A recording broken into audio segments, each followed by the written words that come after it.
Welcome to the Surviving to Thriving podcast, where we're dedicated to helping you break free from chronic inflammation and get your life back. I'm Dr. Rachel Yeager, naturopathic doctor and medical intuitive, and the founder of the Surviving to Thriving method of chronic illness recovery. Join me as we uncover strategies for overcoming health challenges and restoring your physical, mental, emotional, and soul health. Together, let's embark on a journey to thriving.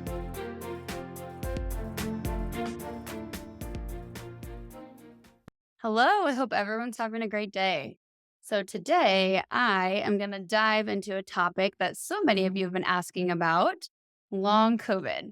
If you've had COVID and you're still not feeling like yourself months later, you're not alone at all. You might be dealing with exhaustion, brain fog, weird symptoms that don't seem to have a clear cause. Heart palpitations is a big one of those.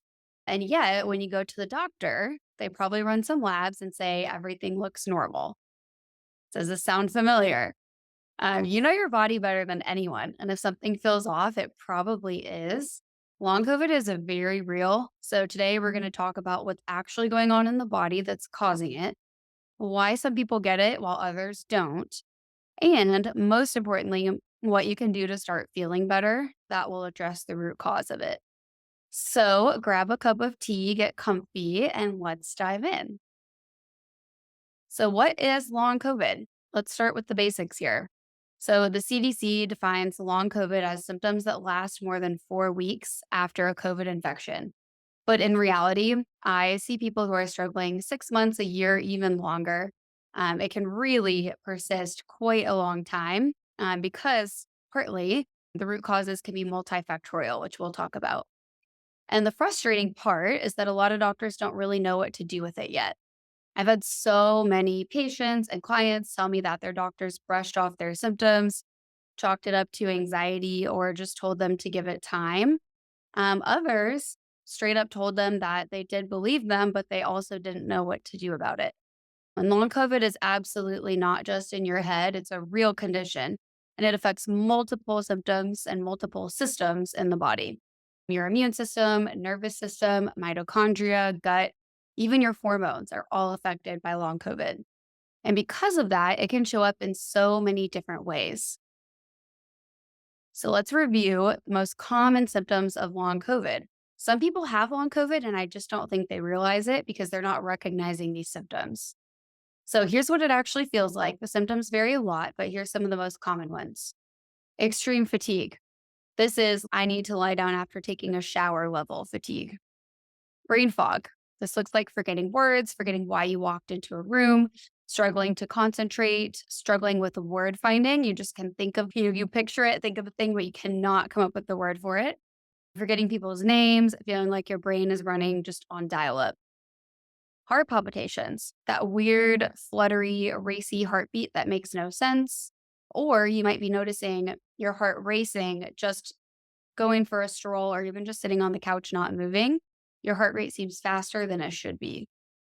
Sleep disturbances. Either you can't fall asleep or you wake up feeling unrested or you're waking up a lot during the middle of the night. Joint and muscle pain. So this would be feeling sore all over for no clear reason. This can also look like taking longer to recover after exercise or suddenly having delayed onset muscle soreness after exercise that you didn't have before.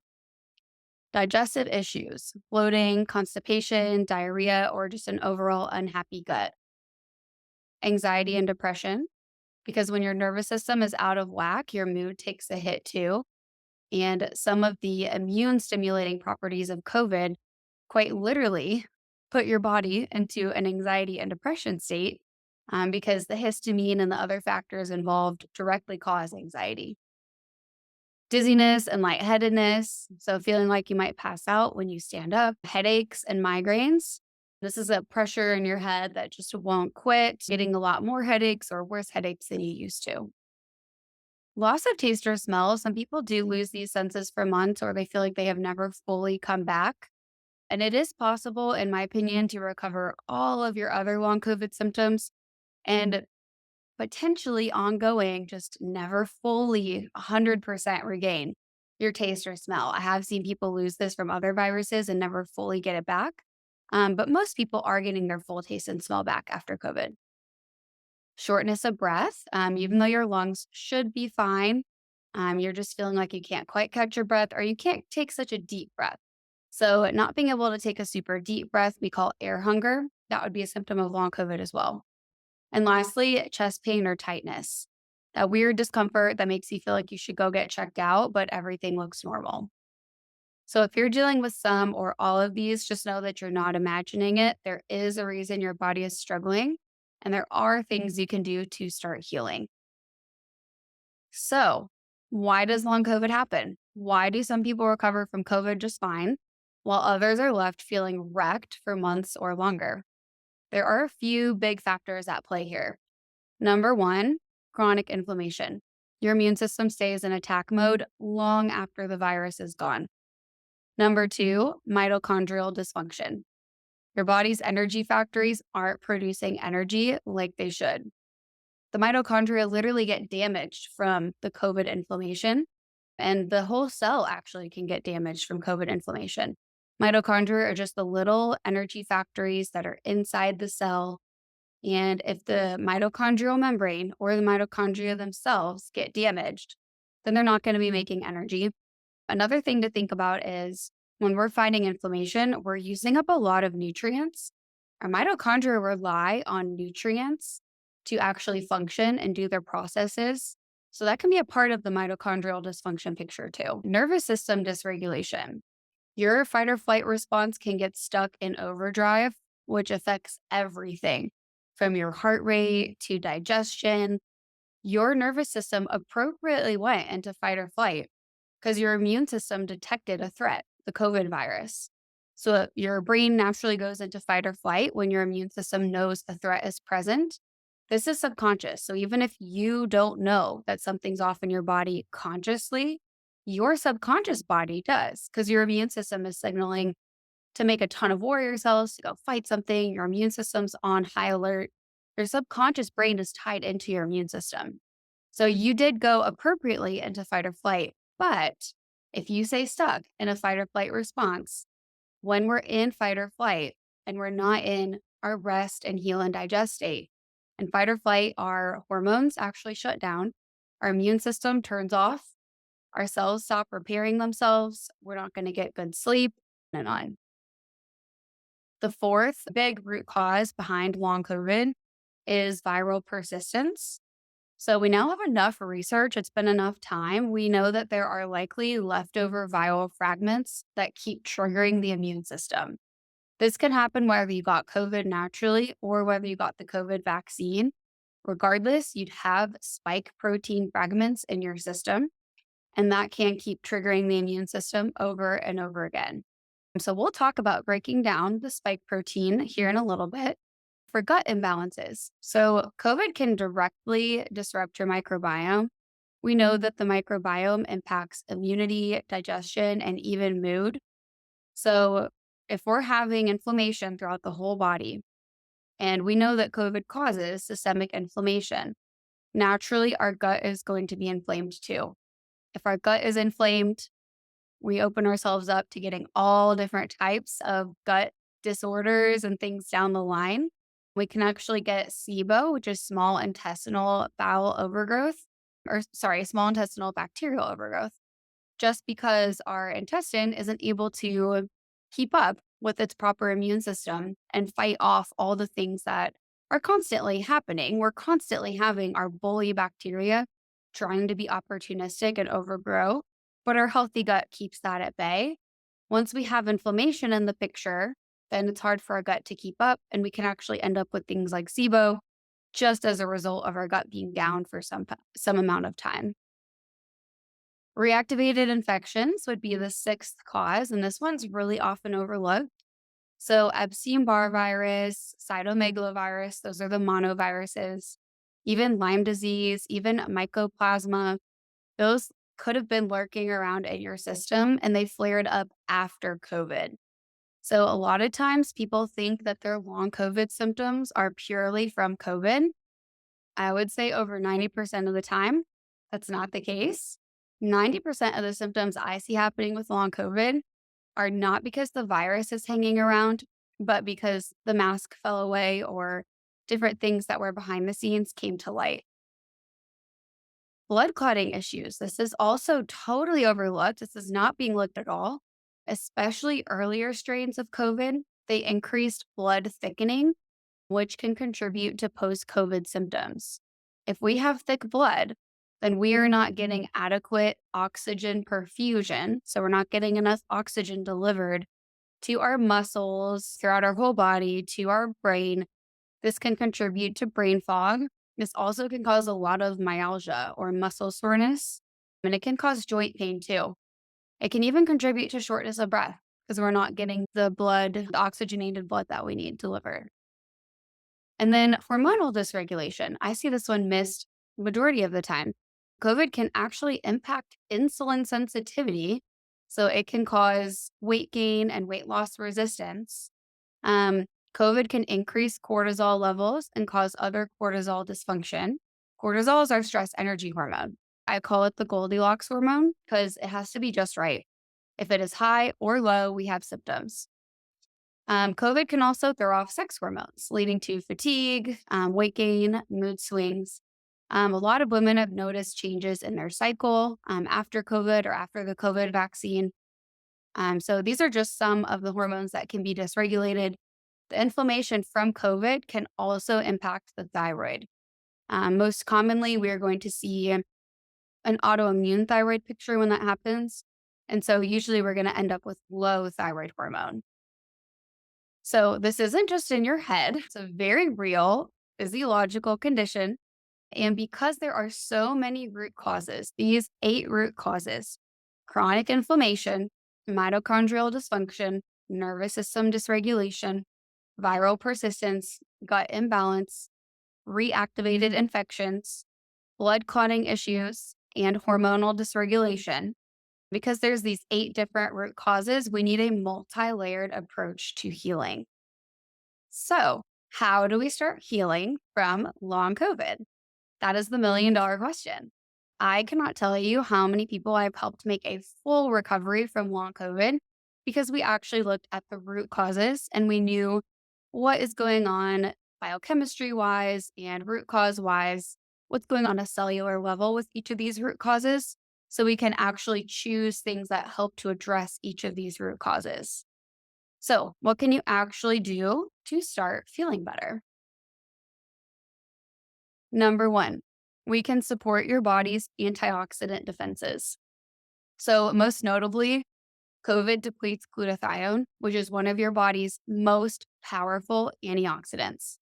Antioxidants protect our cells from inflammation. They keep our cells functioning the way they should. They help our liver detox the way it's supposed to. They protect our tissue from damage so it functions like it's supposed to. Our lungs are some of the most glutathione rich organs in our body.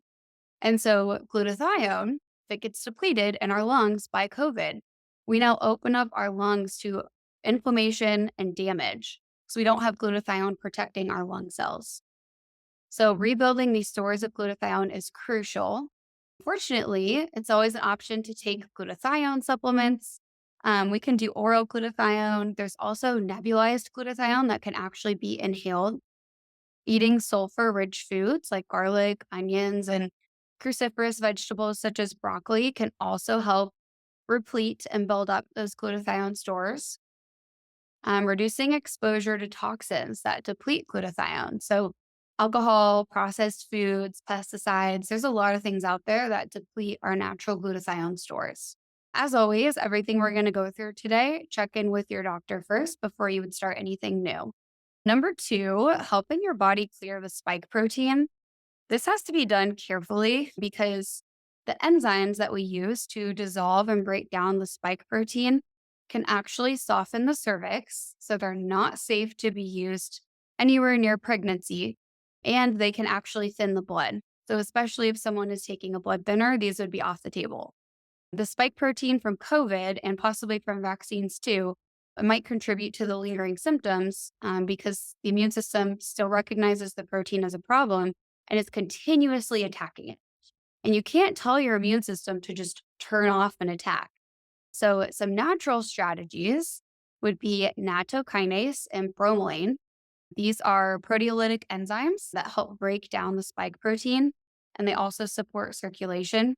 A natural way to do this instead of taking supplements is fasting. So, anytime you fast, if you fast long enough, so for women, 12 plus hours, for men, sometimes we've got to go 14 or 16 plus hours.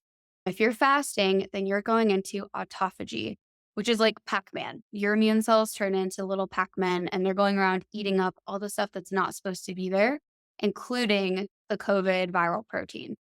They're able to do that while you're fasting because we don't realize how much of an energy drain and a resource drain it is to digest and process our food. Think of it. You are inputting something like a hamburger. Your body is literally extracting everything it needs from that. And then it's excreting the rest as waste. That takes so much energy. So if we give our body a break so that it can put resources toward other things, that's when we really get to see autophagy. Our body's, oh, finally, I don't need to be doing this super energy consuming activity. I can go through and do a garbage sweep that I've been wanting to do because I have a break now. So the autophagy that happens with fasting encourages your body to clean up old damaged cells, and it can clean out things like the spike protein. Number three, balancing the nervous system. So a dysregulated nervous system is why so many long COVID patients feel wired and tired at the same time, or anxious and tired at the same time. So for some people, breath work and vagus nerve exercises can be helpful.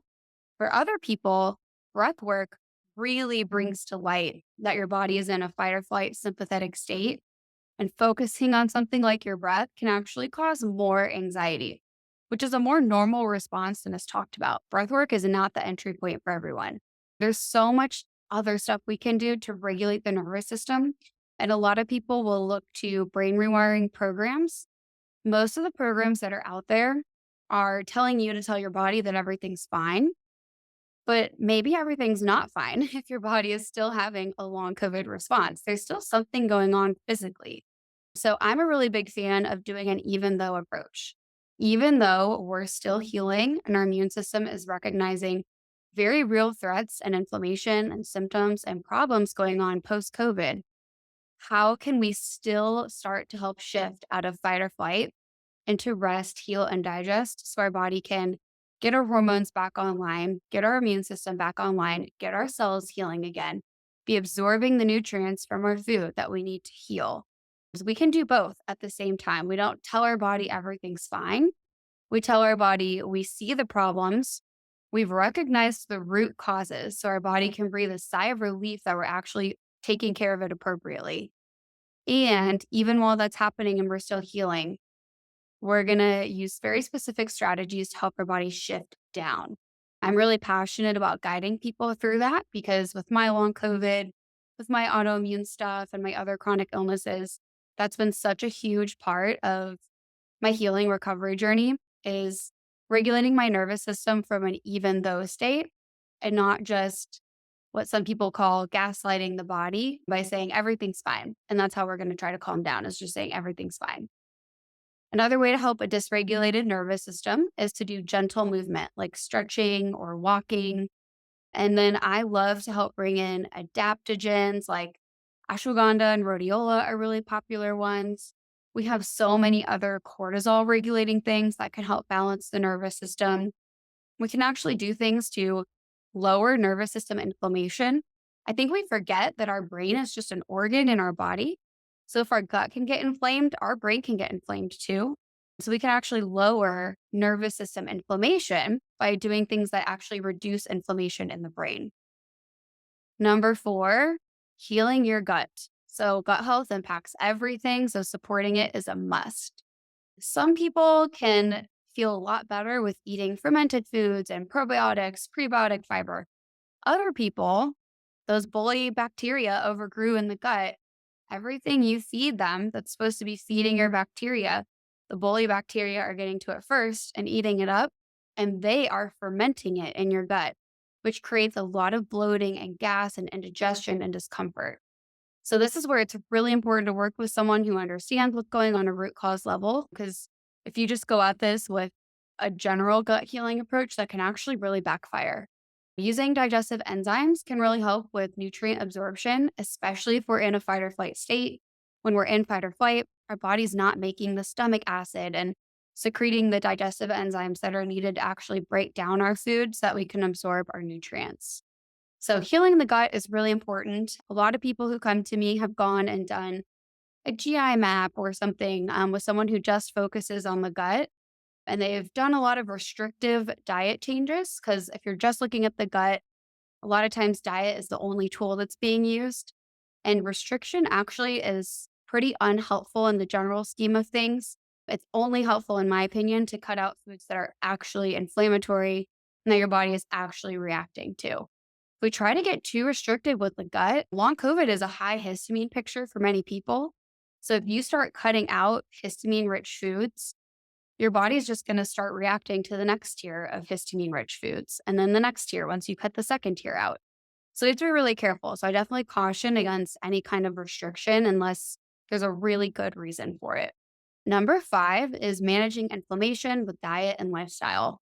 So I absolutely love the research that's out there on the blocking the NF kappa beta pathways and activating the NRF2 pathways. There's some really cool stuff out there. A training I did with Dr. Horowitz and Neil Nathan right after long COVID, they actually talked through these, and I've been using this ever since then. It's been a game changer. So, blocking the NF kappa beta pathways, this increases inflammation, this pathway. We know that we can block it with things like curcumin and omega 3s. We can activate the NRF2 anti inflammatory pathway, which helps reduce oxidative stress. And we know that this helps with recovery from COVID. We can do that with things like sulforaphane and broccoli sprouts. And there's a lot of other supplements and herbal supports like quercetin and resveratrol that can come into this as well. So, overall, I just want to point out that there are so many things that can be done to heal from long COVID. And at the same time, when it comes to long COVID, because there are so many root causes, you could throw the kitchen sink at it. You would be taking 50 plus supplements if we were trying to do all of these things. Some people do great with that. Most people need to know that they're doing something that's specific to them so that the brain can go into the rest and heal state, can transition out of that fight or flight state. When we know that we're following a proven path and we're doing an approach that is really targeted and specific and a known approach that will work, our brain can actually calm down. We can take a breath and then our body can shift into rest and heal. And then our brain can really help our physical healing go the rest of the way. If you've been struggling with long COVID, I just want you to know that you can heal. It might take time, it might take a multi pronged approach, but your body wants to recover. And all of these symptoms that are happening in your body, it's your body trying to help you survive. It's doing its best. It's doing what it knows. It doesn't mean that your body doesn't need some support. I think that personally, if we can do anything to help support our body, then if we work in tandem with our body, that's when our body actually is able to do stuff and is able to align and follow its own natural healing instincts. Just because our body has an innate ability to heal doesn't mean that it can magically do that if it doesn't have the resources and the nutrients and a couple of things balanced so that it can actually do its job. With my long COVID, I had a really racing heart. I got POT symptoms. I would have dizziness and shortness of breath whenever I'd stand up, had really severe brain fog, had severe insomnia. I definitely was fatigued all the time. And the anxiety and the depression was huge because the brain inflammation was huge. So it's taken me quite a few months to fully come back after long COVID. And that's because there were multiple root causes that I had to address, pretty much every single one of the ones that we just went through.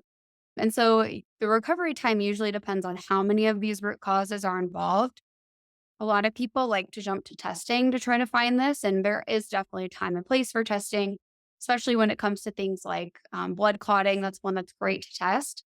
The rest of these, we can actually ask really targeted symptom questions and figure out which ones are going on. We don't need to do thousands of dollars in testing to start healing from long COVID. We don't even need thousands of dollars in supplements to start healing from long COVID.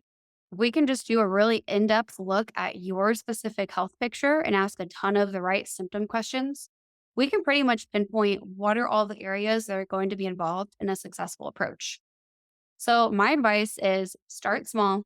If you're going to do stuff on your own, obviously consult with your doctor first, but pick one area. Maybe it's an anti inflammatory food you can bring in. Maybe it's nervous system work and build from there. And if you feel stuck, working with a naturopathic practitioner that can really help you get to the root of what's going on. I definitely love to work with people who have long COVID just because I know what it feels like. I know how awful it is. And I also know that people aren't really getting the right kind of help elsewhere. And there is a lot that we can do for long COVID. All right, that is it for today. So until next time, be gentle with yourself, keep moving forward, and everything that we do for our body, we want to do it from a supportive and nourishing lens. We're choosing to do this thing not out of fear of what happens if we don't do it, but we're doing it to nourish and support our body. And so we welcome the support that we're bringing inward. I hope that helps. I'll see everyone next time. Thank you for tuning in to today's episode of the Surviving to Thriving podcast. I hope you found inspiration and valuable insights to support your journey towards better health and happiness. Remember, each health journey is unique. This podcast is not medical advice, and it's essential to consult with your healthcare provider before making any changes. If you'd like to schedule a complimentary consultation with me, I would love to talk with you. Please go to drrachelyager.com/schedule.